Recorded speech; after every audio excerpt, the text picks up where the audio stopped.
Welcome, my beloved student. How you doing? Hope you all are doing great and lovely.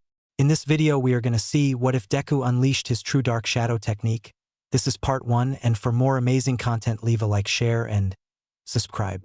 And I want to thank the author of this story named The Shadows of This World by The Worst 5. So do check out both of them and leave kudos. Let's get in the video.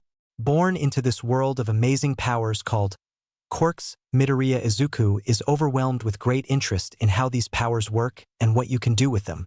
At the age of 3, Izuku starts keeping a journal of all the quirks he sees and finds interesting. He does this when he is not playing with his friends and Kaken. He does because he has nothing else that interests him aside from learning more about the world. And for a child of 3 years old, Izuku loves reading and finding information. He was inherently very smart for a child. When Izuku turned 4 years old, just a few weeks after Kaken, he developed his quirk. At first, he thought he was dehydrated and that his mind was playing tricks on him because his shadow was moving while he was not. When he asked Kaken if he was seeing the same thing, his friend became excited because Izuku's quirk finally appeared. They were both so excited until something happened. His shadow went out of control and attacked Kaken. His shadow had latched onto his friend and made him unable to move. On the inside, Katsuki was having a panic attack. He could not move his body. It was as if something took control of him and could bend him to their will, and Katsuki was scared of that.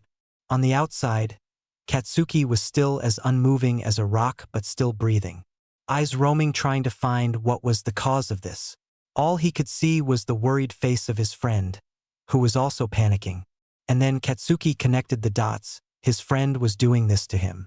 The person he trusted the most, the person he considered a brother, was attacking him and looking down on him. And Katsuki became angry that his closest friend was looking down on him. When Izuku finally got control of his quirk, he was surprised to see his friend become angry at him, yelling at him for looking down on him and calling him a monster. And then his friend ran away. Izuku tried to run after him and tell him he was sorry and did not mean to do that. But suddenly he was out of breath and panting like a dog. He could not muster enough strength to move, and by the time he could gather enough energy to move, his friend was long gone. And so Izuku just went home to his mom. The following week, Izuku had an appointment at the doctor's office to see about his quirk. When they got there, the doctor ran a bunch of tests on him, asking him to use his quirk as much as possible, gathering all the data they could. And when they were done, they were asked to come back the following day to get the results. When they come back the next day, they are informed of the results. His quirk is called Shadow Control. He has the ability to control his and other shadows, forcing them to bend to his will.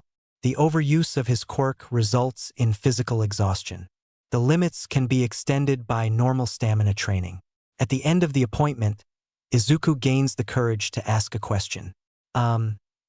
Dr. C, can I be a hero with my quirk? His voice is shaky with nervousness. Though you will face adversity with the nature of your quirk, you will have to train hard, but there is no guarantee. If that is what you wish, I bid you good luck, the doctor says with an encouraging tone. Thank you, doctor, is Izuku's meek reply. After that doctor visit, Izuku noticed his mom had changed. She doesn't talk quite as much as she used to, but he thinks that's fine. She just wants to give him more time to think about his quirk. But the change in his mother is not the only one. His friends start to turn on him, calling him names like villain or monster, and he becomes ostracized from his friend group. And as he goes through the years of school, the name-calling becomes worse and worse. Then it turns into bullying until one day in his last year of primary school, when he has had enough of people calling him names and pushing him around. One of his regular bullies comes up to shove him into a locker. What he does not know is that Izuku started training with his quirk. When the bully gets close enough, Izuku wraps the bully in his own shadow, immobilizing him. After that incident, people leave him alone, no longer willing to interact with him for fear of having a similar experience. And for Izuku after that, he becomes colder and colder, no longer smiling and happy. He starts wearing a neutral face and starts to focus on his studies, learning more and more every day. When he starts middle school the following year, he starts keeping a journal about his quirk, writing down ideas that pop into his head about ways he can use his quirk. Now after school, he spends time testing his ideas and studying. When he enters his second year, he starts to train his body more and more, no longer focusing on his quirk but his stamina and strength. As he is looking for a place to train, he stumbles upon a beach filled with trash. He looks over the beach, over mountain after mountain of trash. He now knows what he is going to do. Every day after school, he goes to Dagoba Municipal Beach and starts cleaning the trash, moving it from the beach up the stairs and to the curb for it to be picked up. He is so caught up in the cleaning process that he does not notice that his mom becomes more and more distant. She starts taking more and more shifts at work. She only starts leaving notes apologizing for not cooking for him and leaving only money to buy his 3 meals every day. When he finds the first note, he is sad. Sure, he loves his mom's cooking but realizes he is a growing boy, so she might not always have enough to cook for him. So he just pushes it aside and continues training. By the end of his second year, only 10 months later, the beach is cleaned and his strength and stamina had increased greatly. Even after the beach is cleaned, he still trains to keep his body in shape, but not as much as before. Now he starts focusing on his mind. He sets his goal to be at least a year ahead of his peers. But he is already like that in regards to some subjects. He is already fluent in English because how else would he be able to watch All Might's interviews and other media interactions from his time in America? /N. In this, Izuku is still an All Might fan but not as much as canon. He still has All Might posters and stuff but not nearly as much. By the time he starts his third year, he is farther ahead in his class than most. He has the top spot in all subjects including sports and the like. He is the fastest runner, has the farthest softball throw at 80 meters, but he is also the most feared person in his school.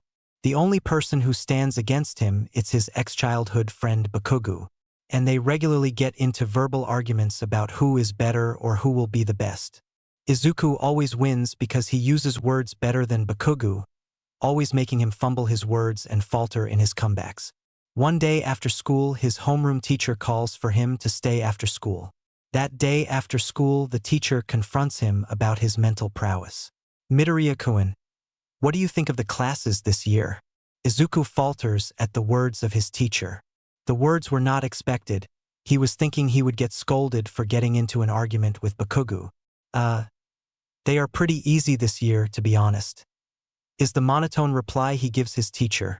Because Takeda-sensei has noticed you have been sleeping in his English class, yet you still hold the top rank in the class. Oh, I'm already fluent in English, Izuku said flatly. Midoriya-kun, what high school are you trying to attend? I am aiming for the UA Hero course. Izuku says it so casually that his teacher does a double take. Oh, okay, well, with your grades you should do fine on the written tests, and you have a great physical prowess, but how do you think you will do in the practical exam? I have been training for it since the start of the second year, but I still think I need more quirk training. I have yet to master everything I believe is needed for the practical. Izuku's answer surprises the teacher. He had no idea that Midoriya had been training for that long, and he still thinks he needs more training.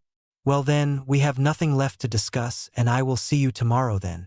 With that, Midoriya leaves the classroom and his teacher thinking about what he should do with him. On his way home, Izuku thinks about starting up his quirk training again. To give himself more time to consider what he wants to do, Izuku takes the long way home. He walks under a bridge on his path and startles slightly when the manhole cover starts to rumble and shake. Suddenly he is covered in a sludge that is talking to him.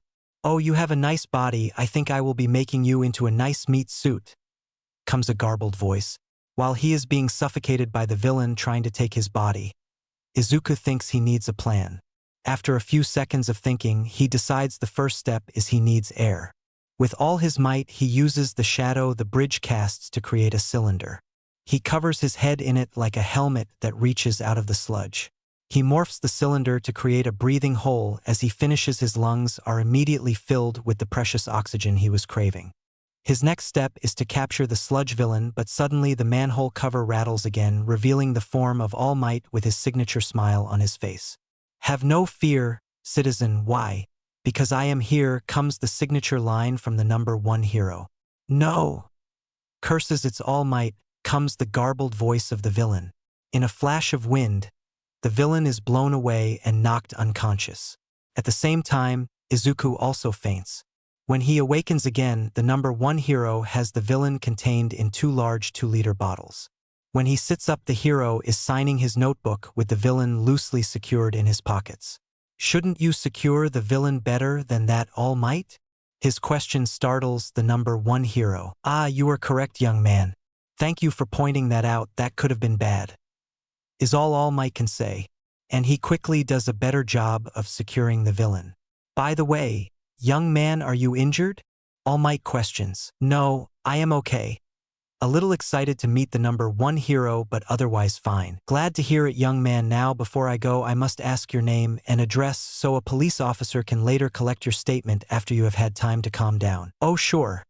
My name is Midoriya Izuku, and I live in apartment 35B in the Takashi apartment complex a few blocks away. Thank you for your cooperation, young man. I'll be on my way then. And with that, All Might gives him his journal back and leaps away. After the fact, Izuku thinks he should have asked All Might if he could be a hero, but he had not thought of it. So he continues his way home. Later that night, a police officer comes and takes his statement to file an official police report. Izuku spends the next months training his quirk, developing moves and learning more about it. One Saturday, he was just standing there with his quirk activated after trying to make a dome around him when suddenly he fell into the shadow. When he opens his eyes, all he sees around him is an inverted world in only black and white. The ground is black, and where shadows should be only being white. As he steps onto the white shadow, he falls through it. But when he opens his eyes again, there is no color to his vision. It is as if he is in an old black and white TV show. After blinking a few times to see if it was just an after effect of being in the inverted place, he realizes that it will not go away with just blinking. He quickly pulls his notebook out and jots down the date and time. Then he runs to the closest hospital to get his eyes checked. When he gets up to the counter, he tells the nurse stationed at the front desk of the not very busy hospital that he has somehow gone monochromatic and can only see in black and white. When he tells her this, she calls for an optometrist to do eye tests. After some tests and a phone call to his mother, he is told two things. Hello there. I am Dr. Takawa, and I have the results of the tests for you. The doctor is very nice and polite in his manner of speaking. Okay, thank you, doctor, is Izuku's reply. Well, it seems that this sudden monochrome vision is due to your quirk evolving after intense use. The only thing affected is the color receptors in your eyes, meaning that your eyesight is fine and you should not face any future troubles. Another thing, it seems to have changed the color of your eyes from green to a vertical split in each eye between white and black. As the doctor's words sink in, Izuku realizes that he will never be able to see color again, making art class harder. Thank you, doctor. I am glad my eyesight will not be too greatly affected by this, is all Izuku could muster the courage to say. And after Izuku leaves without another word. When he gets home, the first thing he does is call his school and tell them the news. And after he tries to call his mom but only gets sent to voicemail, he decides to text his mom and tell her the news that way instead of disrupting her work. Then he goes to bed shortly after. On Monday, he is surprised by what happens with his classmates. None of them seem to realize that he is there at all. After the brief shock, he ignores it and heads to class.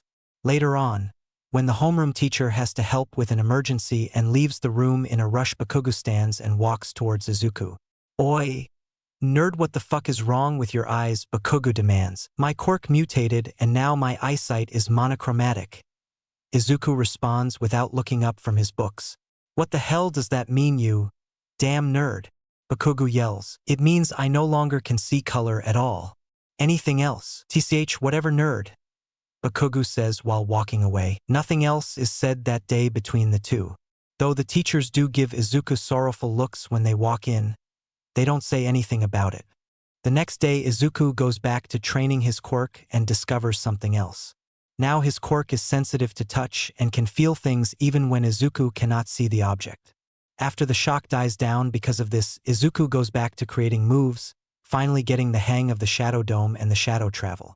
Then he starts working on offensive moves like making the shadows into weapons and also a capture technique where he uses the shadow produced by the target to bind them in place. When experimenting with the weapons he can create, he discovers that he can make a surfboard-like object and ride it. Though it is not as fast as shadow tunneling as he has dubbed it, but shadow surfing allows him to maneuver in the air. Throughout his third year of middle school, He keeps practicing his new techniques and even develops a fighting style based on going in and out of the inverted place. It is like playing whack-a-mole in reverse, and he thinks it is fun. He also notices throughout his time that he has adopted some shadow-like traits. For example, he can easily go unnoticed and sometimes phase through things. On the day of the entrance exam, Izuku is nervous, to say the least, but he is also happy because his mom had cooked breakfast for him and the omuris was very good. It was the first time he has had his mom's cooking in a long time. After eating his breakfast, he gets ready for the exam. He makes sure to bring clothes to change into after, along with water and a sports drink. Once he is ready, he leaves his house to start the 15-minute jog to UA. Now at the front gates, the realization kicks in and he now feels the pressure of standing in front of the best hero school in Japan. With the realization settling in, he takes his first steps onto the campus, but as he does, he trips over nothing and starts his fall to the paved ground. On the day of the entrance exam, Izuku is nervous, to say the least, but he is also happy because his mom had cooked breakfast for him and the omuris was very good. It was the first time he had his mom's cooking in a long time. After eating his breakfast, he gets ready for the exam. He makes sure to bring clothes to change into after, along with water and a sports drink.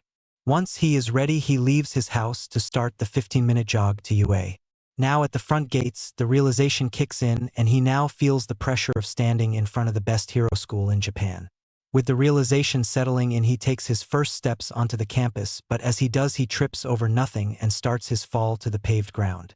Uraraka Ochako is walking up to UA High School when she sees a boy with green messy hair trip over nothing and start to faceplant. So she takes off running to try and catch the boy before he does. Only a meter away, she watched the boy fall right through the ground, leaving only his duffel bag where he once was. She is overwhelmed with confusion when suddenly the boy comes through the ground right behind his duffel bag. Then dusts himself off, grabs his bag, and starts walking to the doors. Then it finally clicked in her head. That must have been the boy's quirk, she thinks to herself. After the momentary shock and confusion pass, she continues her way into the building. After his almost disastrous fall, Izuku decides it's better to try to move past his nerves and get on with the test.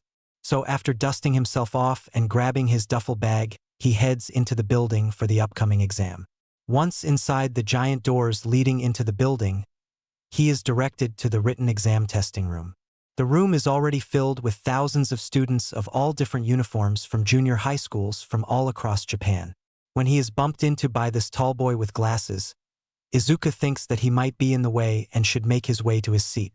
When he looks at the slip of paper that he was given upon entering the room, he reads seat number 665 and makes his way to the 600 section. Upon getting to his seat, he sees Bakugo sitting next to him. Looking at the seat to his left, he sees #664. Thinking to himself, that means Bakugo is in seat number 666. I guess it fits for you to be in seat number 666, Bakugo, is the snarky comment that leaves Izuku's mouth. Ha! You got shit to say to me, nerd, is Bakugo's response. Well, it's only fitting with your personality and all, is Izuku's reply. TCH, whatever, nerd, is the only thing Bakugo can say. After the exchange, President Mike walks onto the stage and quiets everyone down, and begins to speak. Hello listeners, if you're excited, say yeah. Yeah. Comes a call from both Izuku and some other kid with hair that defies gravity. Thank you for your participation, little listeners. Now time to get on to the important stuff. The tests will be over your basic school subjects like math, science, literature, etc. And then there is the practical exam. Any questions so far? Okay then, on the practical exam dash on the screen behind President Mike, while he is explaining, a graphic appears depicting 4 robots. These robots range from 0 to 3 points. You have to destroy the robo-dash. Pardon my interruption, but in the information packets that UA gave us there are only 3 robots. Not 4 if this is a mistake on an official UA document, the dash. Thank you for your call in listener number 637, and I will get to that right now. So as pointed out, there are 4 different robots, but the 0 pointers are just that 0 points, so it is more of an obstacle you should avoid since you won't get any points. Does that answer your question, listener? Yes, sir. I apologize for my interruption. Coolio. Now we will get on with the tests, the first being math. After several rigorous exams, all lasting an hour, each of the students was directed towards their practical exam locations. When Izuku got to the location, he took a minute to ready himself. He thinks about what he needs to do to destroy the robots and do it efficiently.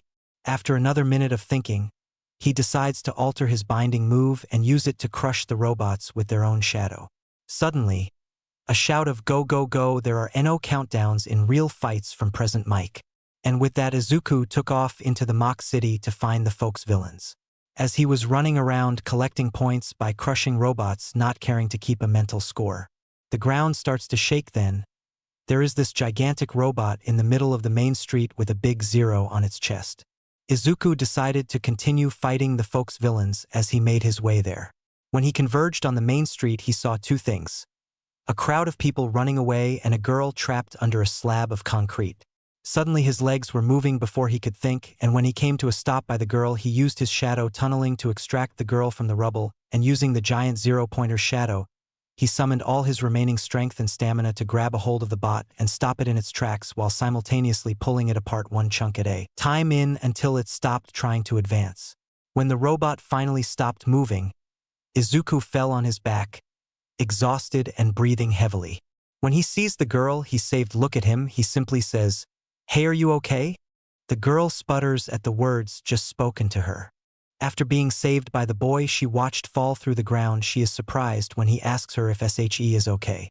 The guy had just stopped a several-ton robot by ripping it apart while holding it in place. I should be fine," is all she could say. "Great. I'm Midoriya Izuku, by the way." "Hello, Midoriya-san. Thanks for saving me.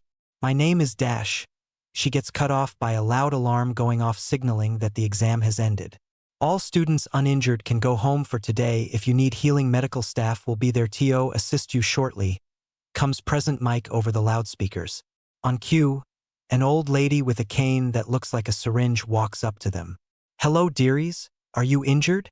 She was trapped under a slab of concrete, so help her first." "I'm just exhausted," Midoriya says. Ochako thinks to herself, after all of that, he is only tired. Then he gets up on unsteady legs and starts walking away. He is stopped by the old lady, but he only has superficial cuts and scrapes and nothing serious. A week later, Izuku is studying at home when his mom walks into his room with a letter from you. Izuku walks into the living room and watches his mom leave for work. When he opens the letter, there is a thick metal disc and a piece of paper inside. He sets the letter aside and looks over the metal disc and finds an on button and pokes it. Suddenly the disc sparks to life, displaying the hulking figure of All Might, the #1 hero. "Hello, young Midoriya. You may be wondering why I, All Might, am talking to you through a hologram from UA High School. Well, I am UA's newest teacher." After a moment and the shock wears away, he continues, "I am here to tell you your score on the entrance exam. And now for that, young Midoriya, I am proud to say you got the highest score on the written tests, with all of them being perfect 100s. After another moment of shock passes, he continues, "On the practical exam, you also got the highest score. You had a total of 65 villain points, but there was also another category of points. These were a secret category called rescue points. And with your fantastic save of another examinee, you got a total of 58 rescue points. In total, you got 123 points, earning you rank 1 and the highest score in UA history. And with that said, I welcome to your Hero Academia." With that, the hologram cuts off and the living room is completely silent. After a silence that seems to stretch on for days, he finally speaks. "I did it," it's said so quietly that it is almost like it was never said. "I really got into the UA High School." At the realization of this, he bursts into tears. He is so overwhelmed with happiness that he starts crying even more. After 10 minutes of crying, he texts his mom to tell her the news. And a few minutes later, he gets a simple congratulations as a response. A few weeks later, it is the first day of school and Izuku is excited and nervous at the same time. He left for school 15 minutes early so that he could jog to school. When he gets into the school, there are only a few people there. On his way to class, he gets lost and asks an upperclassman with a big build where Class 1A was. And he was close to the classroom too. It was just a left turn and a short walk away. As he approaches the door, he notices the size of it. The door was easily 5 meters tall and too wide. When he reaches for the door, the tips of his fingers phase through it. So he pulls his hand back, tries again, and makes contact with the door this time. When he walks in, there are only two other people in the room.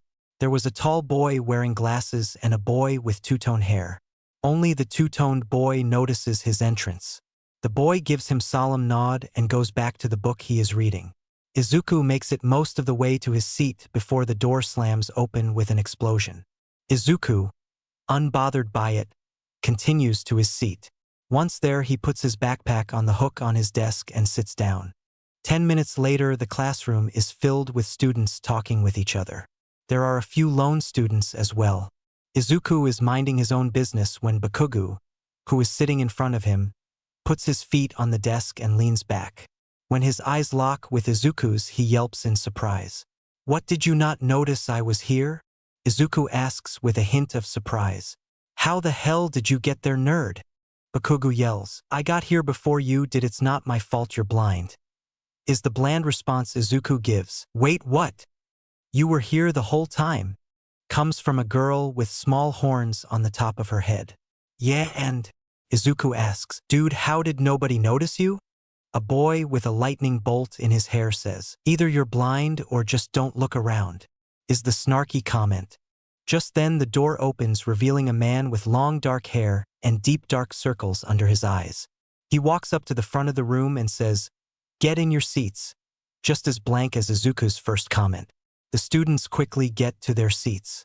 "I took you 5 seconds to get in your seats. It's not bad, but that is still too long. Now put on the gym uniform under your desk and meet me at the training field." With those bland instructions, Aizawa walked out and let the students change. Izuku was the first boy done, but not the first person at the field.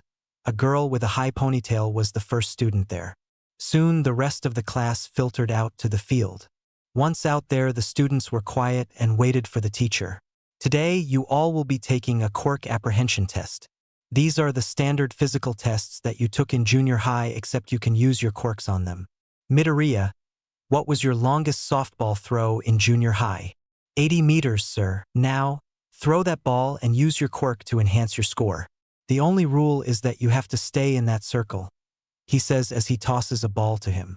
"Okay." When Midoriya steps into the circle, he takes a minute to focus and then throws the ball. As the ball flies through the air, it starts losing speed and height, but just before it hits the ground, something comes up from the ground and swallows the ball whole. The next second, Aizawa gets a ping on a scoring device, and he turns the device and shows it to the class. 1,376 meters? The class says at the same time. "I have not introduced myself yet. My name is Aizawa Shoyuda. I am the Class 1A homeroom teacher. It is my job to prepare you for a life as a pro hero. So we get to use our quirks on the tests any way we can." "This sounds fun," exclaimed the girl with horns. "So you think this will be fun? Well then, let me give you some motivation.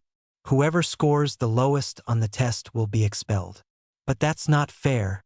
This is only the first day," a girl in the front row exclaims. "Oh, and you think natural disasters are fair, or how about power-hungry villains? Life's not fair. It will be your job as a hero to correct the unfairness of this world," Aizawa says. There is silence across the field. No one will say anything in fear of pissing their teacher off. "Excuse me, Aizawa-sensei, by chance are you the pro-hero Eraserhead?" It's Midoriya that speaks next. "Yes, I am the pro-hero Eraserhead. Now let's get on with these tests." With those words, everyone starts preparing to go all out in the tests. The first test is a 50-meter sprint. Izuku is paired up with the tall kid with glasses. When the teacher calls start, Izuku instantly disappears into the ground. And the next second, he appears at the end line. 1.005 seconds, calls the machine at the end line. "Midoriya, you will also need to do the tests without your quirk. I need base physical abilities for you as well." On his second go, Midoriya gets a time of 3.679 seconds. As the tests go on, Midoriya also has to do it a second time without his quirk. And he still does better than most of the class. After everyone has finished their tests, Aizawa calls them to gather. "Though it would be amusing to go one by one and tell you your scores, I'm just going to display them all at once.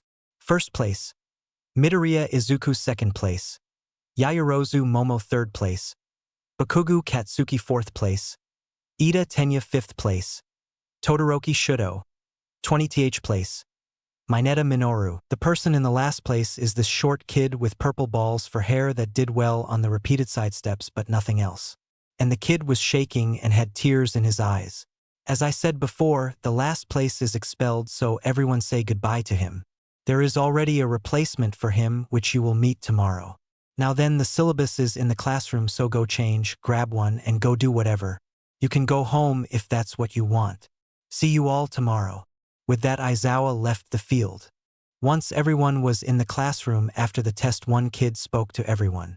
Hey, we should all introduce ourselves and make a group chat or something. Yeah, that sounds so manly, says a boy with pointed teeth and spiked hair said. I'll start, I'm Dash. Oi. Pinky, shut up will ya? Bakugo cuts her off. That's not very nice, Bakugo Katsuki, Izuku says. Tsh, whatever nerd, I'm outta here, he says as he walks out. Too bad we didn't get his name, the horned girl says. But he just said his name, the high ponytail girl says.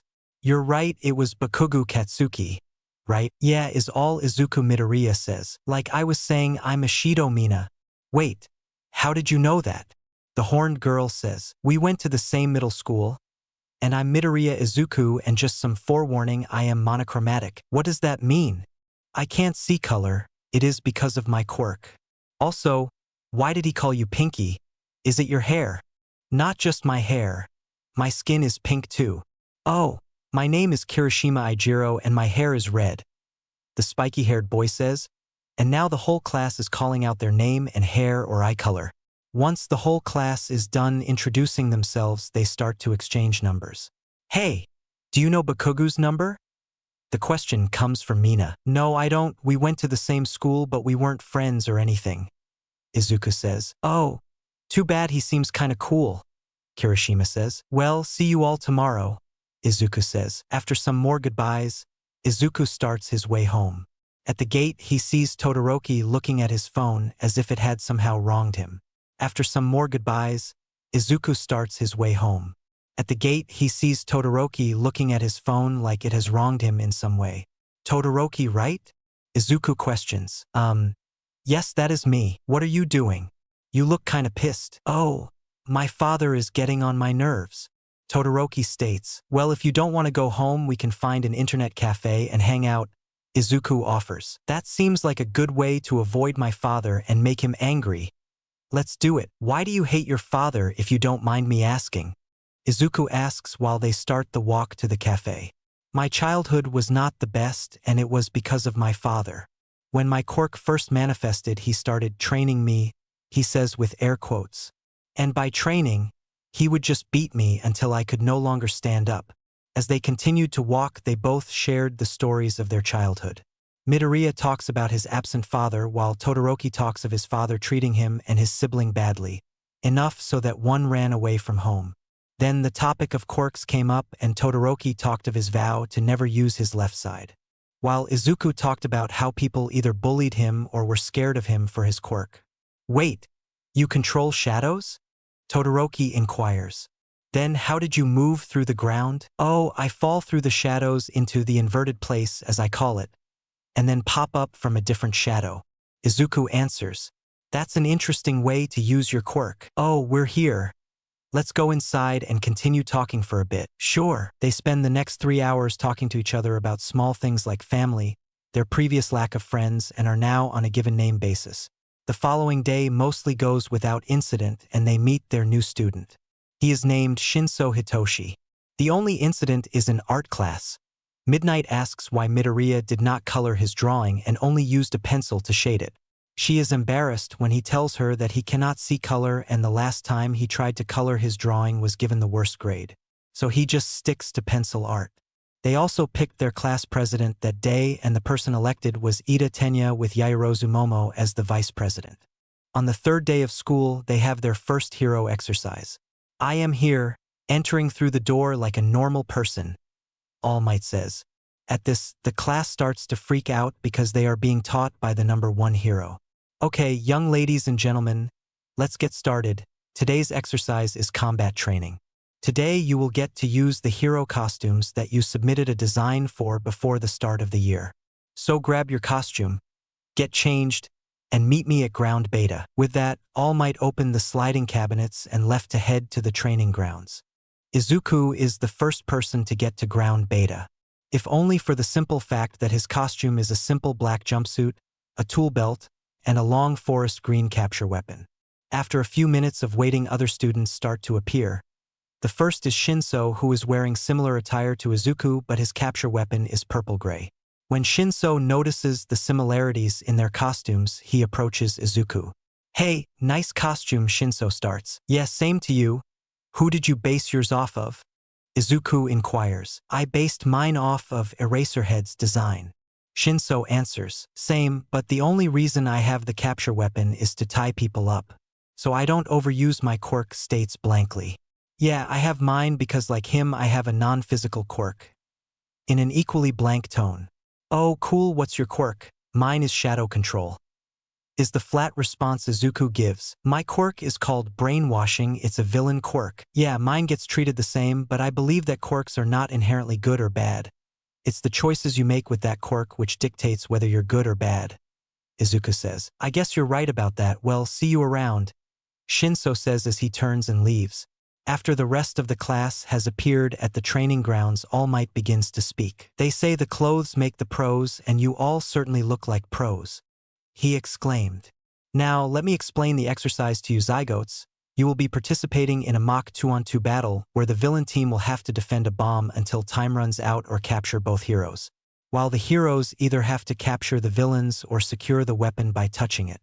Your partners will be decided at random, and so will your opponents." "All Might Sensei, why are our teammates decided at random?" It's C-. "It's because you won't always know who you are working with when you are a pro, so you have to be able to form a team on the fly. You won't always be working with people you know." Izuku cuts him off. "I see. Sorry for my interruption," Ida says. "No worries, young Ida. It was a valid question. Now let's pick lots and get started," All Might says. All Might then pulled out 2 boxes with plastic balls in them that had letters on them. Soon everyone found their partner Izuku being paired up with Shudo on Team B. "Hey, looks like we're on the same team." It seems so, Izuku. "Alright students, let's choose our first teams. For the heroes, it's Team B, and the villain team is Team D," All Might called. Team D consisted of Bakugo and Ida. The villain team was given 5 minutes to hide their fake bomb and get set up, while the hero team was given the same time to study the blueprints of the building and plan. The other students and All Might went to an observation room to watch from a safe place. When the prep time came to an end, Izuku and Todoroki had come up with a plan that would demonstrate their best efforts. When the announcement came to start, the building was immediately covered in a dome, no longer allowing light to reach its windows. "Okay, my part is done. It's up to you now, Shudo," Izuku says with a bow worthy of a magician. "You got it," Todoroki says. Stepping through the opening Izuku had left for them. Once they were in the dome and it was sealed behind them, Todoroki steps up to the building and places his right hand on it. After a second, a layer of ice starts to encompass the building, hugging tight to its walls and floors. After a second, the 2 boys stepped inside the building and made their way up floor by floor. They ran into a Bakugo frozen to the ground on the 3rd floor. He was quickly wrapped in capture tape and left there. Seconds later, they heard All Might's voice in the communication device they were given, saying that Bakugo was captured. They quickly kept on moving, searching floor by floor. Once on the 5th floor, Izuku stopped. "Hallway on our left, 20 meters down. That is where Ida and the bomb are." "Understood. Let's take this slowly, we have time." With that, they slowed their fast walk down to more of a stalk and continued to their objective. Once outside the room, they could hear Ida talking to himself about protecting the bomb and cursing at how the windows have been darkened, but there are still the building's lights. "I'm going to drop the dome since the most volatile quirk is out of the mix. Then you distract him and I'll bind him." "Good," Izuku whispers to Shudo. His only reply was a thumbs up. With his teammates' agreement, the barrier separating the building from the outside world falls to the ground and Ida is startled. Taking advantage of the startled Ida, Shudo rushed into the room, sending a wave of ice at Ida. The boy dove out of the way just in time to dodge the ice. Well, if it isn't one of the heroes," Ida says in a mocking voice. If you surrender now, you won't be harmed, villain. You know it would be easier since your partner was also defeated. I will never, Sir Dash. Just then Ida's shadow latches onto his body and curls around him. It binds his hands and feet while also covering his mouth. With the villain bound, Todoroki runs to the Folks bomb and touches it, rendering it secured. Seconds later, All Might's voice booms, declaring the heroes the winners and asking them to come to the viewing room. Once Bakugo is freed from his icy coffin and capture tape removed, the four make their way to the viewing room. All the while Bakugo has not said a word, only glaring at the ground, which has Izuku concerned, but he says nothing.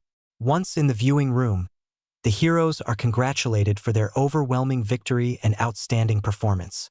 Once the students have settled down, All Might begins to talk. Now, to award the title of MVP, does anyone want to venture a guess as to whom the title goes to? All Might questions. It's Yaoyorozu who speaks up. Objectively speaking, it would go to both of them since they each bound a hero and contributed equally. Very good, though officially it would go to young Todoroki since he captured the bomb. I will award it to both of them since they both had equally important jobs and did them perfectly. Now, who can tell me what the villains did wrong? All Might asks. Yaoyorozu speaks again. They underestimated the teamwork and level of skill in their opponents, which lead to their downfall. But from what we saw, they did not make a plan or discuss anything because, as soon as the exercise started, Bakugo-san just stormed off into the building, leaving Ida to defend the bomb by himself. Correct again. If the villains had a plan or strategy, they would have had a chance of success, but since they had neither and one was uncooperative, they lost. All Might said, now, the rest of you use your classmates' shortcomings to improve your performance. As Aizawa was reviewing the class's exercise, he noticed that as the other groups completed the exercise, their performances became better and they challenged themselves to perform at their highest level, to show that they can keep up with the rest of their class. Though Aizawa was reluctant to admit this, he was quite happy that two students designed their costumes after his. One is his son, and the other is the top-ranking student of the grade. He was going to brag about this to Hisashi later, but for now, he needs to keep reviewing the footage from the exercise. The next day in homeroom, Aizawa gave feedback on the previous day's exercise and announced that they were going on a trip to an off-campus facility for their heroics class that day. After the bell rang, Aizawa left the room and let Present Mike start English. At lunch, Izuku started sitting with Shudo after becoming best friends with him. Once seated with their trays of food, they started a conversation about the newest thing in their life, then transitioning into quirks. Hey, Shudo, can I make a suggestion?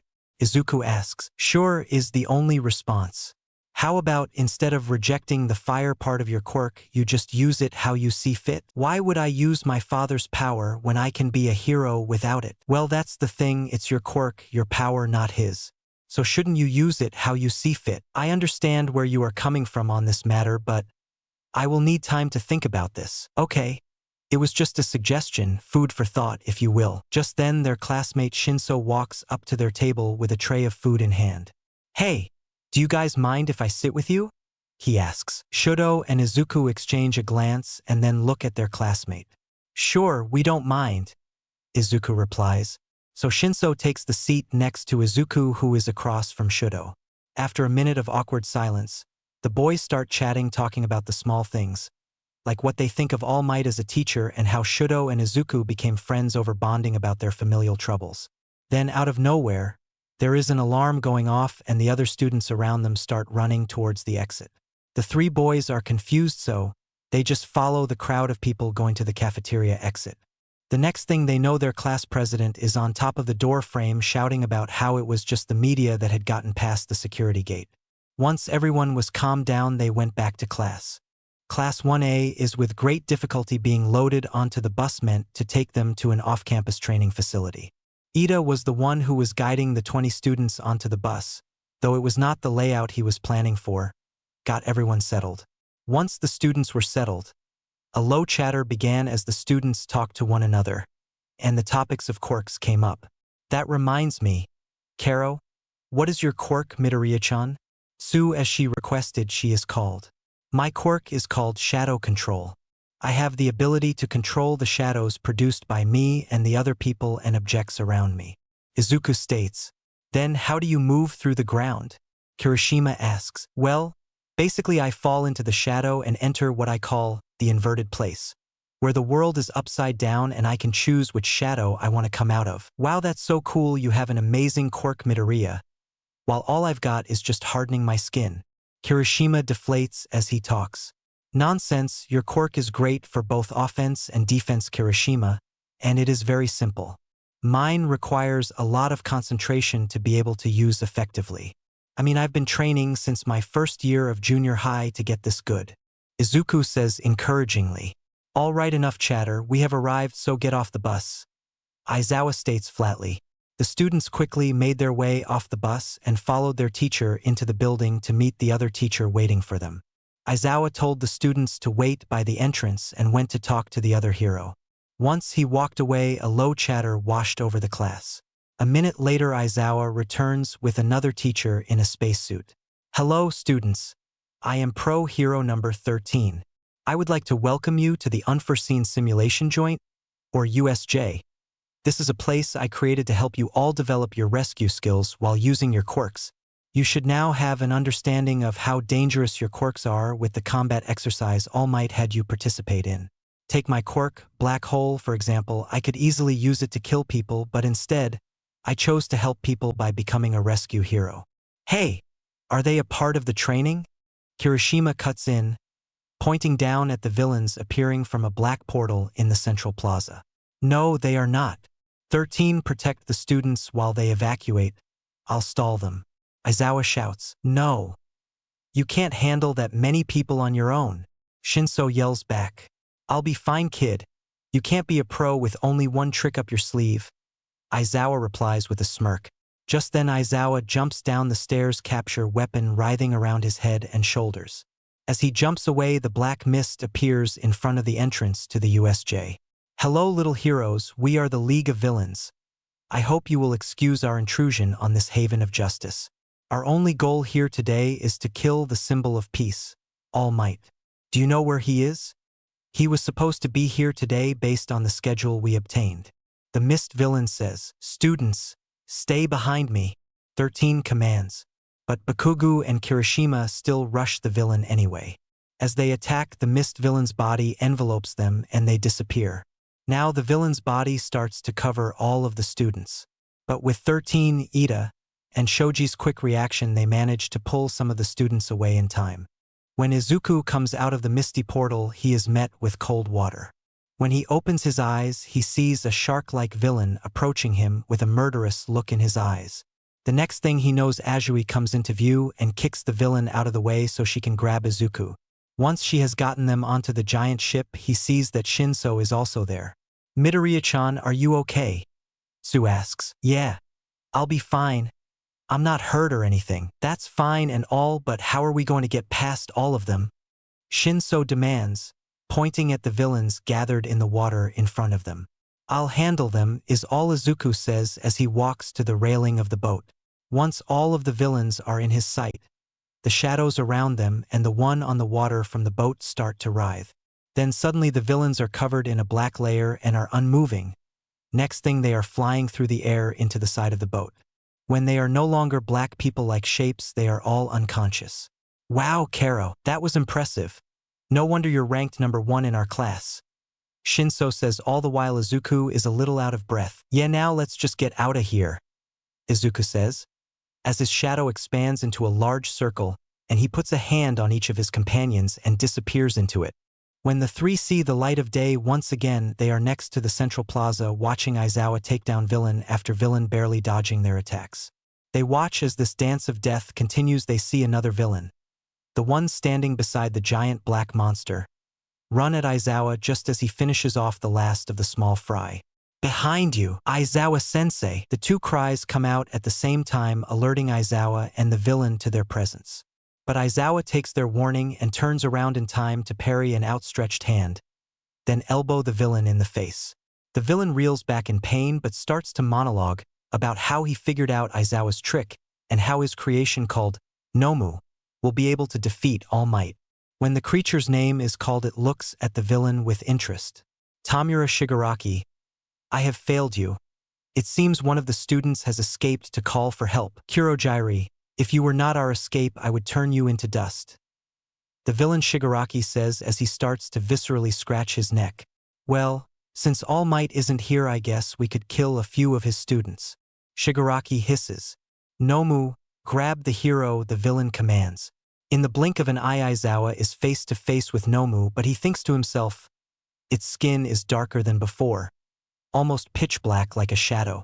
Just then Aizawa connects the dots and looks over to the group of students. He sees his son looking as pale as a ghost, a terrified Azui, and Midoriya with an outstretched hand pointed at Nomu.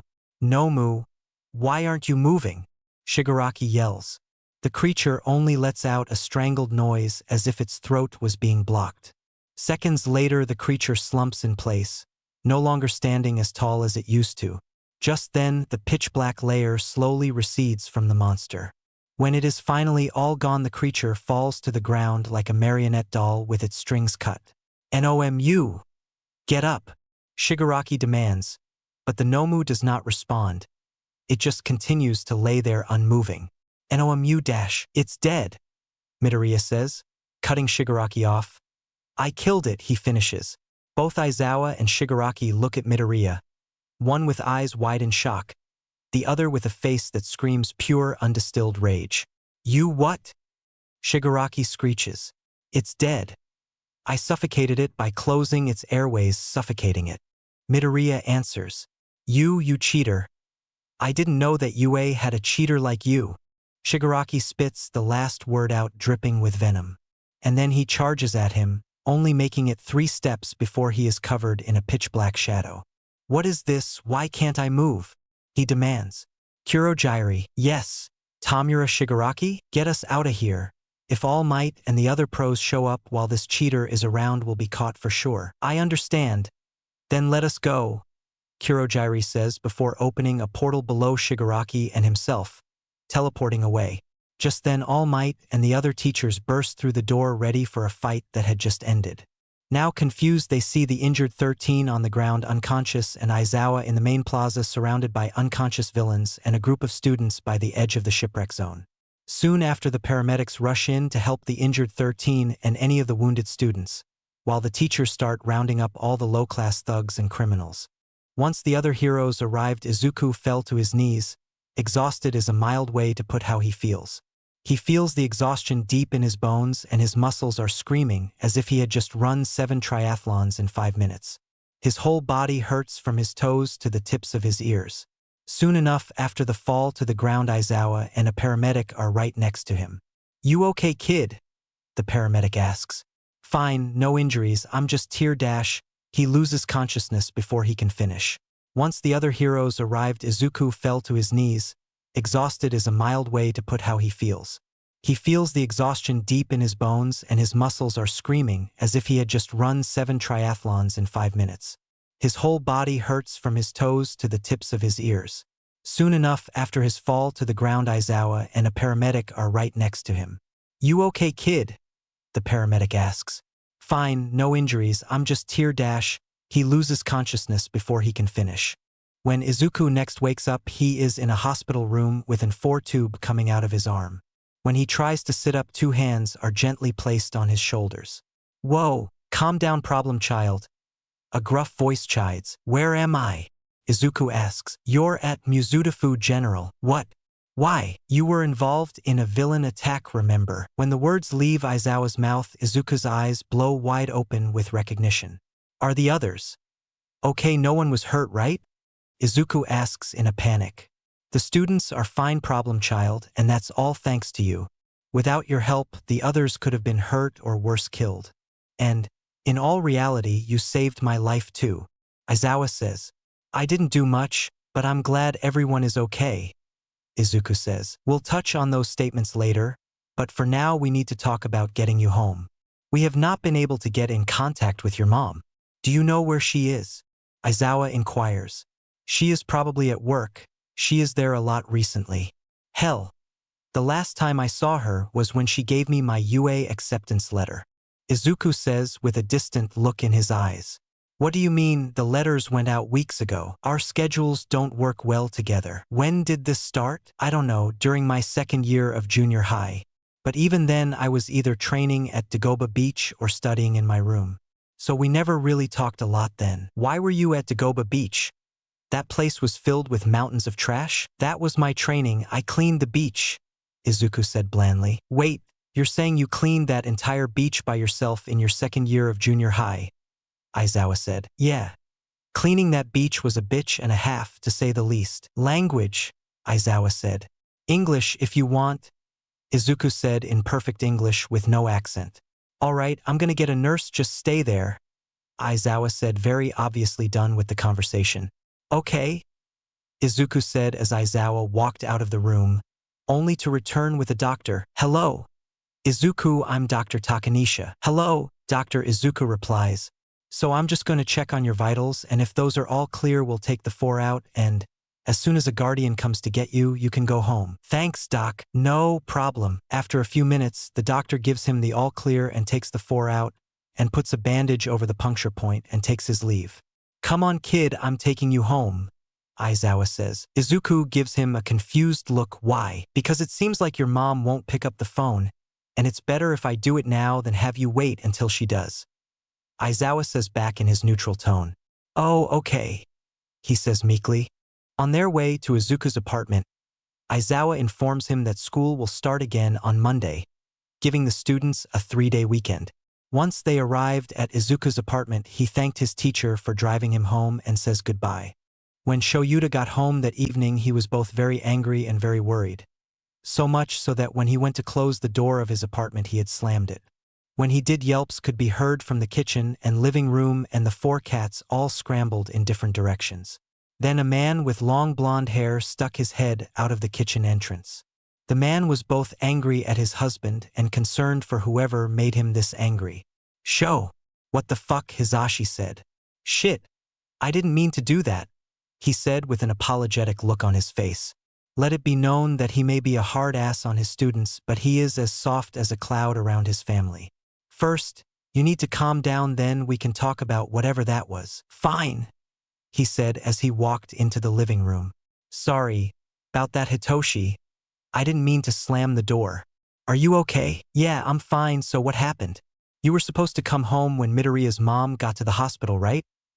At this time, Hisashi walked in with 3 plates of curry and set them on the coffee table. That was the plan, but she didn't show, so I had to wait till he woke up and take him home. But that is all I'll tell you. We should eat before the food goes cold, he says with a warm smile. Sho is right, let's get to eating, Hisashi says as he turns the TV on and changes the channel to a nature documentary. So, what happened with Midoriya? Hisashi questions. Is Hitoshi asleep? He never sleeps, but he is currently listening to music. Okay. I talked to Midoriya a little bit after he woke up. He said he hasn't seen his mom in person since she gave him his acceptance letter for UA. Sho, those letters went out weeks ago, Hisashi says, exasperated. I know, and I asked him why not, and he said his mom works a lot, and apparently this has been going on since his second year of junior high, which is also when he cleaned Dagoba Beach by himself to train for UA. Wait, are you saying that the little listener has not seen his mom in weeks, has been training by cleaning a 2-kilometer-long beach by himself in junior high, and thinks that this is completely normal? Also, he is apparently fluent in English, and snarky as hell. That explains why he's done so well in my class so far. Yeah. All the teachers say that about him too. Wait, we're getting off topic. Show that is so many red flags.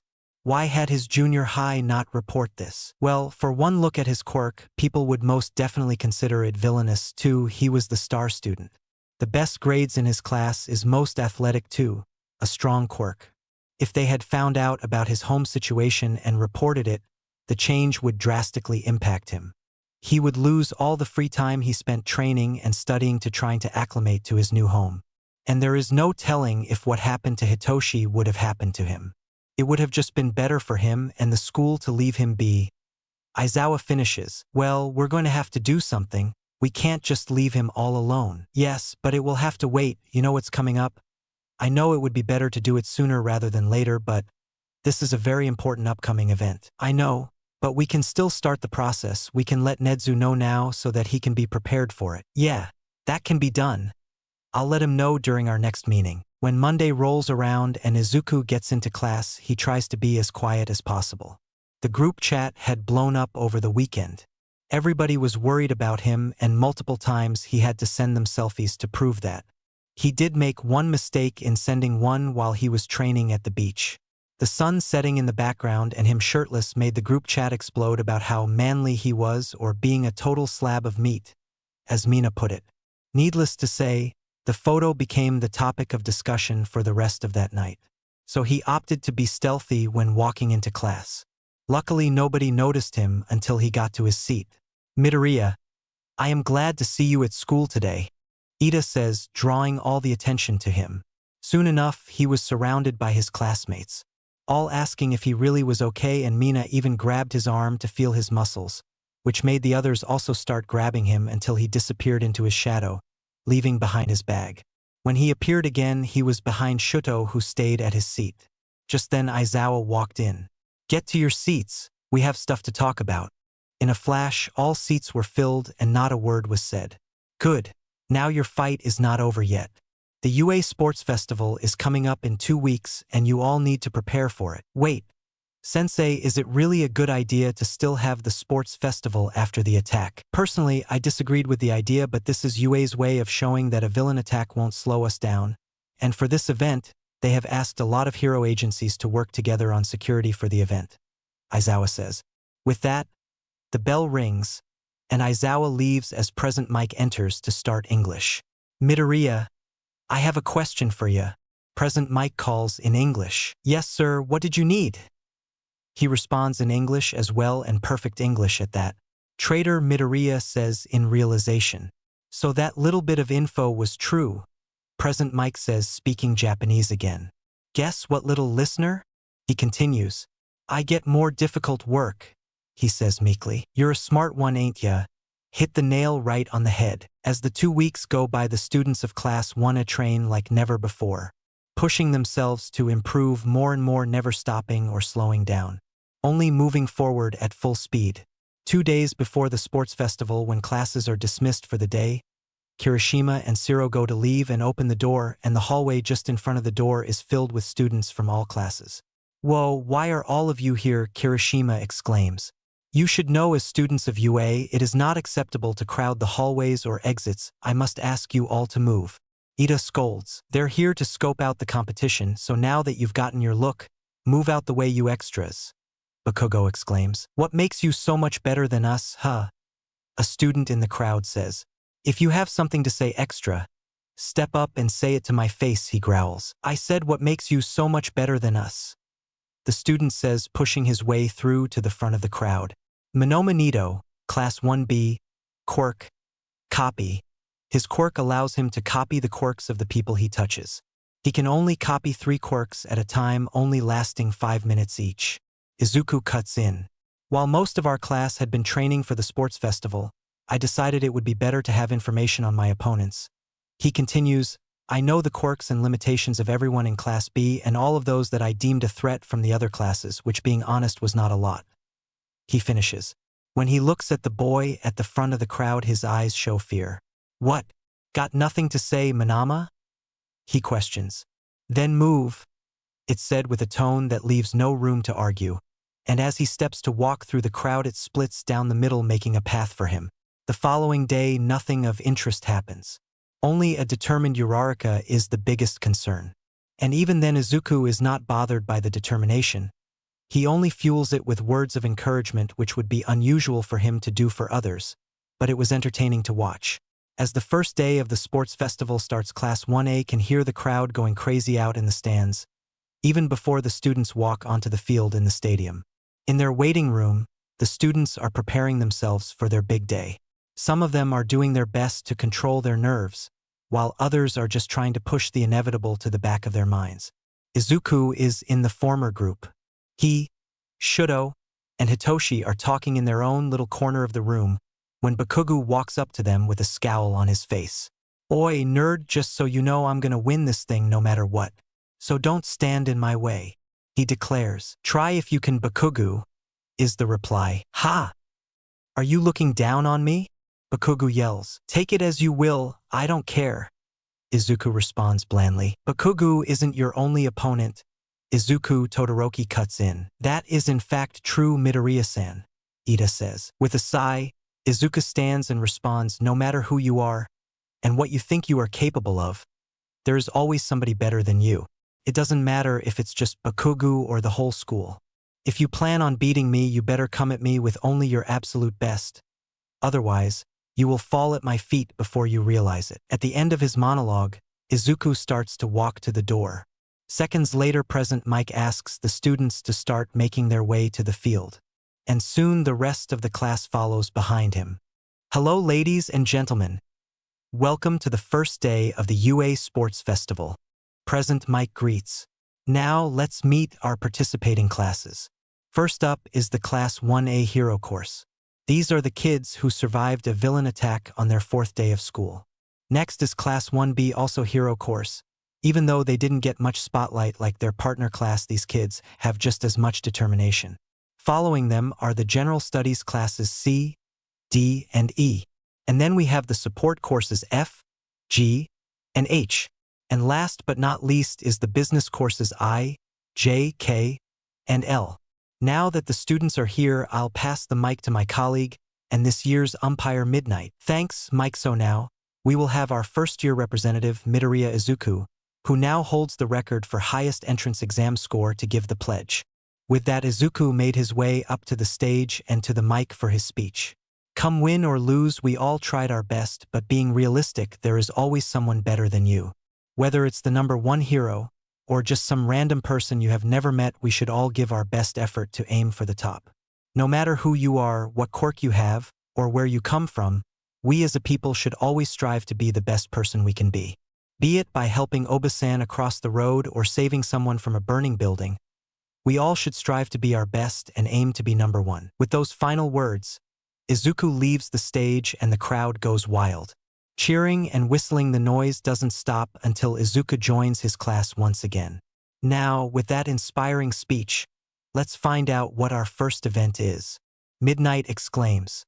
Then a hologram appears with a randomizer and it begins to roll. After a few seconds, the first game is chosen. Our first game is an obstacle race. Now here are the rules. The race is a 4-kilometer run around the arena with multiple obstacles between you and the finish line. You must stay inside the sectioned-off area, and you can use your quirks but no serious injuries, kiddies. With that, the students are pointed towards the start. When the buzzer sounds to start the race, all of the classes take off running to the tunnel leading to the outside arena. Once most of the classes are inside the tunnel, they realize how narrow it really is and a traffic jam starts. Izuku notices how narrow the tunnel is and decides it would be better to go over it than try to go through it. So he uses his shadow to make a surfboard-like object and go up and over the students' heads. Once outside the tunnel, he sees Todoroki skating on his ice and Bakugo right behind him using his explosions as rockets. Wow, look at that. Right off the bat, we have our 3 leaders, Midoriya in first, Todoroki in second, and Bakugo in third. What are you teaching these kids, Eraser? President Mike says. I haven't taught them anything yet. Those 3 came like that. After Aizawa's almost praise, Izuku tunes out the commentary. When he comes upon the second obstacle, he is face to face with the leftover entrance exam robots. With practiced ease, Izuku grabs their shadows and uses them to crush the smaller bots, leaving the hulking 0-pointers for the others. Once past the first obstacle, Izuku is faced with the pit, which Izuku makes quick work of by just flying over. Once again, Izuku is faced with an obstacle he could just fly over, the minefield, but instead, he decides it's better to save his strength and stops halfway through and just walks the rest. When he walks over the last of the mines, he turns to see Todoroki and Bakugo fighting at the start of it. After seeing his war-declaring classmate and friend fighting, Izuku just decides to ignore them and jog the rest of the way to the finish line. Once back in the stadium, Izuku is met with loud cheering and applause and President Mike stating he had gotten first place. Then a minute later, he is joined by Todoroki in second place and Bakugo in third. Soon enough, the rest of the participants start filtering through the finish line. Once all the classes are through, it is time to find out the second event. As the randomizer is rolling, Midnight tells them that only the first 50 students would be participating in the second round. When the randomizer stops, it lands on an endurance race.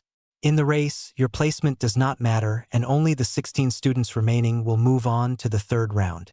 The way a person is considered out is if they stop running. If even for a second you stop, your name will be called and you are out. Now the track you will run is the inside circumference of the stadium. Also, we ask that our spectators do not throw things at our students. If you do, you will be escorted out and charges will be pressed. Thank you for your understanding. With that all said and done, the 50 students take their places on the track, 10 students per lane and 5 lanes across. Also, students, you are allowed to use your quirks, but you cannot sabotage the other participants. With that said, begin. As the students start running, nothing happens. Some choose to pace themselves with a slow jog, others start sprinting. But Izuku knew whether he sprinted or jogged, he would still win. Even so, he chose to go with a normal jog, just a little slower than his normal one. A minute later, people started dropping like flies. Name after name was called for 5 minutes, none being from Class 1A. Only 10 minutes later were they in the final 20 students. Soon enough, 3 general studies students are out, leaving 17 remaining. After another 5 minutes of running, Aoyama trips on his own feet and falls, leaving the final 16 students. All participants can now stop running. You are now in the final 16. Midnight calls. After almost 30 minutes of running, we have our finalists. And now we will take a 1-hour lunch break and then announce the bracket for the one-on-one matches. President Mike says.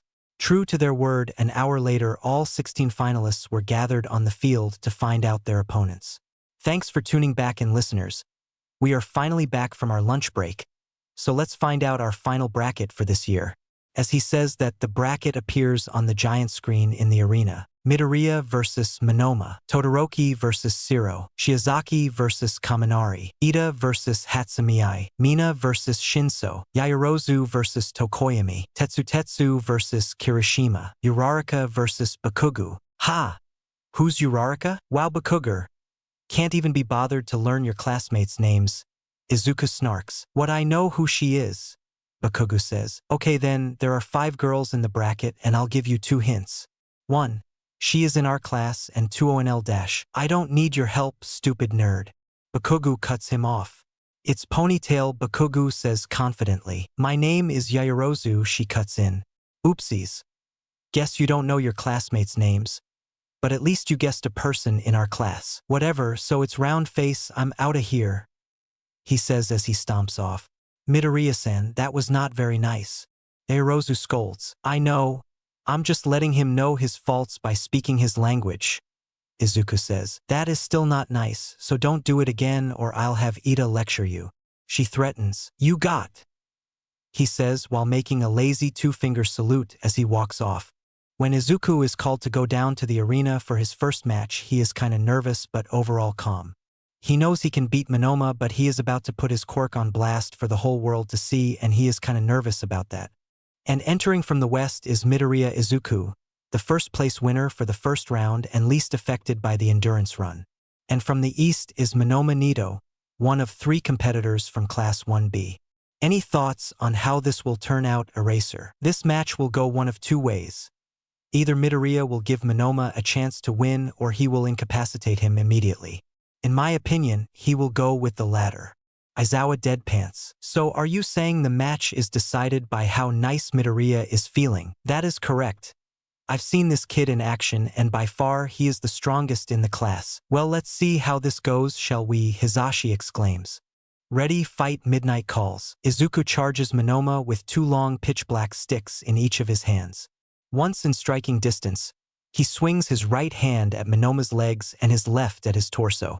Unable to block the leg shot, Monoma falls to the ground on his back. Izuku quickly points one of his batons at his opponent's head and changes its shape from skinny and blunt to skinny and sharp. Surrender is all Izuku says. In vain Monoma tries to move, but the blade is just put closer to his head. And with great reluctance, he surrenders. That was quick, Eraser. You were right, he didn't even give him a chance. You're wrong, he was being nice. How was he being nice? President Mike exclaims. During the entrance exam, he showed a move that allowed him to capture an opponent with their own shadow, rendering them incapacitated instantly. Oh yeah, he did do that. You heard it here first, Midoriya gave his opponent a chance. Anyways, the next matchup is Shiro Hanta versus Todoroki Shudo, so stay tuned. Izuku had already made it to the stands by the time their back and forth had ended. Dude, your fight was so manly that you got Aizawa-sensei to give you praise. Kirishima says. Yeah. Dude, I hope you go easy on me if we get matched up. Kaminari interjects. It was nothing special. I had thought about just throwing him out of the ring, but decided it would be better to give him a chance. Izuku says blankly. You are seriously heartless, sometimes you know that. Mina says. I don't care is the reply. The next few matches fly by in a flash. Todoroki had embedded Shiro in a glacier. Shiozaki quickly blocked Kaminari's attack and bound him. And Mei turned her and Ida's match into an advertisement, and only after she had gotten to show off all her babies did she step out of the arena. During Mina and Shinsu's match, Mina tried her best to not say anything, but he then switched from cheesy pickup lines to straight up insulting her and her costume. In the end, she slipped up and was forced to forfeit. Tokoyami and Yamamo's match also ended quickly, with Tokoyami winning by forcing his opponent out of the arena. Tetsutisu versus Kirishima almost ended in a draw, but Kirishima was just barely standing after the last exchange of blows. Uraraka had a good plan to use against Bakugo, but she was not prepared for the backlash of tanking his explosions head-on, ending their match with her defeat. After a short break, the matches were back, on the first being Izuku versus Shudo. What happened with your match with Shiro? The only time I've seen you that mad is when your dad texts you while we are hanging out. Izuku says. My dad approached me before the match and I got a little heated, but I apologized to Shiro after the match. It's cool. So have you had enough time to think about my suggestion? Yes, I have. And I decided that you will be the first to experience my power. Now, it's getting interesting, Izuku says with a smirk. Fighters ready. Begin. Midnight calls. In a flash, the arena is filled with fire and ice. The two opposites clash on where Midoriya once was, and they explode. Once the dust settled, two figures could be seen standing back to back. One standing straight up, while the other was leaning against the former's back. As Todoroki is currently captured, Midoriya wins. Midnight exclaims, "Too slow, Todoroki," Izuku says as he releases his quirk. Yes, it appears so. Eraser, can you explain what happened? I don't completely know myself, but I do have a guess. A theory is better than nothing, I guess. Well, from what I know about Midoriya, it seems the first thing he did was shield himself from the incoming attack. And while the dust was in the air, he moved through a shadow to appear behind Todoroki, and then bound him with their shadows. You keep bringing up shadows? What's that got to do with Midoriya? Hisashi inquires. His quirk allows him to control shadows, and it is named as such, Aizawa says, so that little listener can control his and other shadows at will. Yes, that is what I'm saying. Wow. We have got some strong students this year. You said it. The next few matches were not nearly as climactic as the first. Ida versus Shiozaki ended when Ida pushed Shiozaki out of bounds. In Tokoyami versus Shinso, Dark Shadow picked Shinso up and put him out of bounds. In Kirishima versus Bakugo, Kirishima lost the endurance battle, resulting in Bakugo's win. The semi-final rounds were a little more interesting. In the first match, Izuku moved to the very edge of the arena. Ida, thinking he had the upper hand, ran straight at Midoriya only for him to trip Ida, sending him flying out of bounds. Tokoyami versus Bakugo was a bad matchup, resulting in Bakugo using light to negate Dark Shadow, making Tokoyami surrender. When it came time for the final round, the crowd was very excited to see two unstoppable forces collide. You're not going to run away again, are you? Kaken, Izuku teased. Shut it, nerd. I don't need to hear about running away from you, he growled. Okay then. I'll give this match everything I have just for you. You better, nerd. Fighters ready, start. Midnight called. And just as quick as the match started, it ended. There was no big and intense fight. Just one move ended the match. Midoriya had instantly covered Bakugo with his own shadow. The crowd and the commentators were silent as they just watched one of the strongest people in the class be instantly captured and incapacitated. Bakugo has been incapacitated. Midoriya Izuku wins. Midnight says, still shocked. Hey, Eraser, is that the instant win move you were talking about? Yes, is all he can reply with. In an instant, the crowd went wild, cheering and screaming their lungs out for the winner of the festival. When Midoriya walked away, the crowd settled down and the stadium got set up for the award ceremony. When it started, Midoriya was standing on the tallest platform face stern like he was trying to hide his true feelings. Bakugo was eerily quiet on the second-place podium, and Todoroki along with Tokoyami shared the third-place podium. All Might was the one giving the medals to the students. When he did, he gave each student a hug and a few words of encouragement and advice. After the ceremony, Izuku just grabbed his bag and went home without stopping to talk to anybody. Even his friends who wanted to celebrate with him were only given a some other time maybe, and then he walked away. That's it for today, guys. Hope you all enjoyed this video. If you do, consider leaving a like, share, and subscribe. And don't forget to check out the author of this story. All details in description. Thanks for watching. Take care.